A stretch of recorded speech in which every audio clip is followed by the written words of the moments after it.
ನಮಸ್ತೆ ವೀಕ್ಷಕರೇ, ನ್ಯೂಸ್ 18 ಡಿಜಿಟಲ್ಗೆ ಸ್ವಾಗತ. ನಾನು ನಿಮ್ಮ ಮುಂದಿರಾಜು. ಧಾರವಾಡ ಜಿಲ್ಲಾ ಪಂಚಾಯತಿ ಸದಸ್ಯ ಯೋಗೇಶ್ ಗೌಡ ಕೊಲೆ ಪ್ರಕರಣದಲ್ಲಿ ಈಗ ತೀರ್ಪು ಕೂಡ ಬಂದಿದೆ.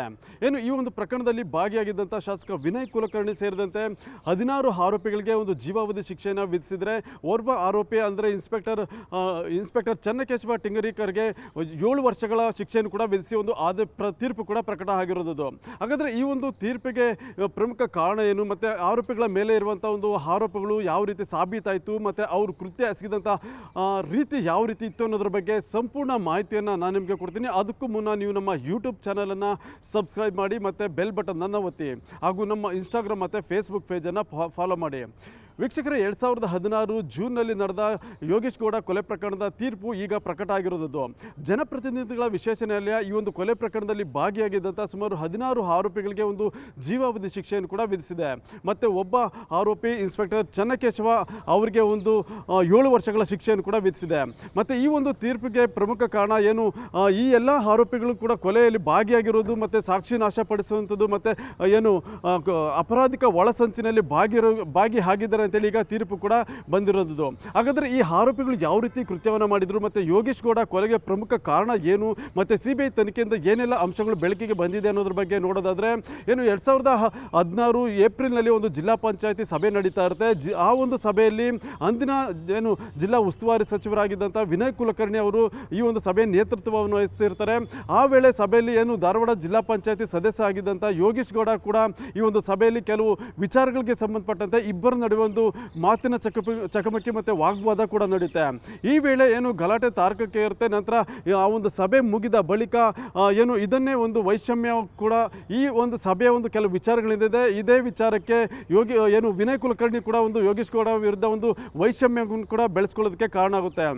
ಆ ಬಳಿಕ ವಿನಯ್ ಕುಲಕರ್ಣಿ ಅವರು A1 ಆರೋಪಿ ಆಗಿದ್ದಂಥ ಬಸವರಾಜ್ ಮುತ್ತಗಿಯನ್ನು ಭೇಟಿಯಾಗಿ ಯೋಗೇಶ್ ಗೌಡ ದಿನೇ ವರ್ತನೆ ಮಿತಿ ಮೀರ್ತಾ ಇದೆ, ಆತನಿಗೆ ಒಂದು ಗತಿ ಕಾಣಿಸ್ಬೇಕು ಅನ್ನೋಂಥ ರೀತಿಯಲ್ಲಿ ಒಂದು ಸಂಚನ್ನು ಕೂಡ ರೂಪಿಸಿ ಆತನ ಕೊಲೆಗೆ ಒಂದು ಪ್ಲಾನನ್ನು ಕೂಡ ರೂಪಿಸಿದ್ರು ಅಂತೇಳಿ ಈಗ CBI ತನಿಖೆ ಸಂದರ್ಭದಲ್ಲಿ ಕೂಡ ಗೊತ್ತಾಗಿರುವಂಥದ್ದು.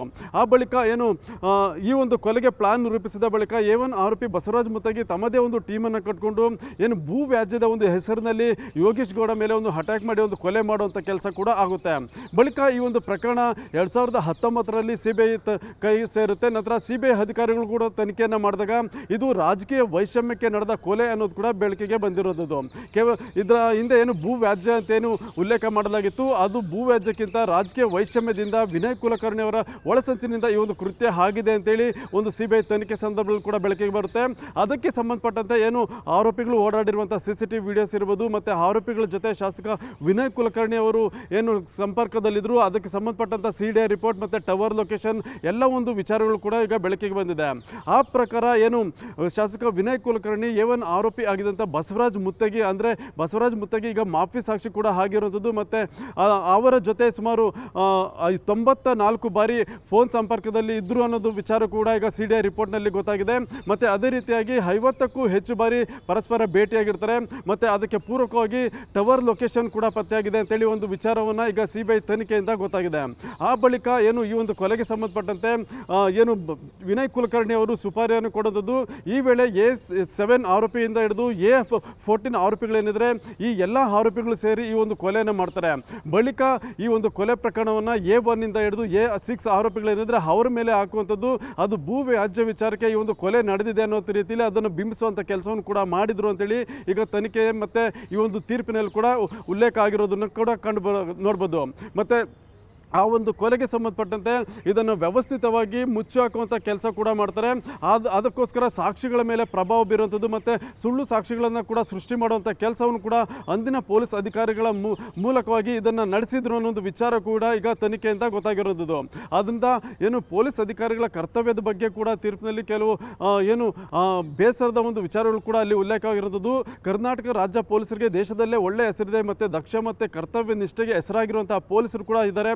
ಆದರೆ ಕೆಲವು ಪೊಲೀಸರ ಈ ರೀತಿಯ ಒಂದು ಕೆಲಸದಿಂದಾಗಿ ಅದು ಕಪ್ಪು ಚುಕ್ಕಿಯಾಗಿ ಕೂಡ ಮಾರ್ಪಡ್ತಾ ಇದೆ. ಅದರಿಂದ ಈಗ ಈ ಒಂದು ಪ್ರಕರಣದಲ್ಲಿ ಭಾಗಿಯಾಗಿರುವಂಥ ಒಂದು ಆರೋಪಿಗಳ ಮೇಲೆ ಕ್ರಮ ಕೂಡ ಆಗಬೇಕು ಅಂತೇಳಿ ಈಗ ಕೋರ್ಟ್ ಕೂಡ ಒಂದು ಉಲ್ಲೇಖವನ್ನು ಮಾಡಿದೆ.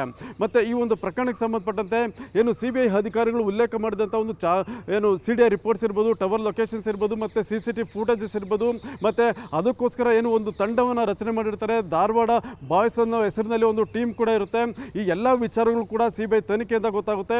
ಅದನ್ನು ಪರಿಗಣನೆ ಮಾಡಿದಂಥ ಕೋರ್ಟ್ ಈಗ ಈ ಒಂದು ಆರೋಪಿಗಳು ಈ ಒಂದು ಕೊಲೆ ಪ್ರಕರಣದಲ್ಲಿ ನೇರವಾಗಿ ಭಾಗಿಯಾಗಿರುವಂಥದ್ದು ಮತ್ತು ಇದು ರಾಜಕೀಯ ವೈಷಮ್ಯಕ್ಕೋಸ್ಕರ ಈ ಒಂದು ಕೊಲೆ ನಡೆದಿದೆ ಅಂತೇಳಿ ಕೂಡ ಬೆಳಕಿಗೆ ಬರ್ತಾ ಇದೆ. ಏನು ಯೋಗೇಶ್ ಗೌಡ ದಿನೇ ದಿನೇ ರಾಜಕೀಯವಾಗಿ ಧಾರವಾಡದಲ್ಲಿ ಬೆಳೀತಾ ಇದ್ದಾರೆ. ಮುಂದೆ ಇದು ತನಗೂ ಕೂಡ ಕಂಟಕ ಆಗ್ಬೋದು ಅನ್ನೋ ಒಂದು ವಿಚಾರದಿಂದ ಈ ಒಂದು ಕೊಲೆಯನ್ನು ಮಾಡಲಾಗಿದೆ ಅನ್ನೋ ಒಂದು ಅಂಶಗಳು ಕೂಡ ಈಗ ಇಲ್ಲಿ ಕಂಡು ಬರ್ತಾ ಇದೆ.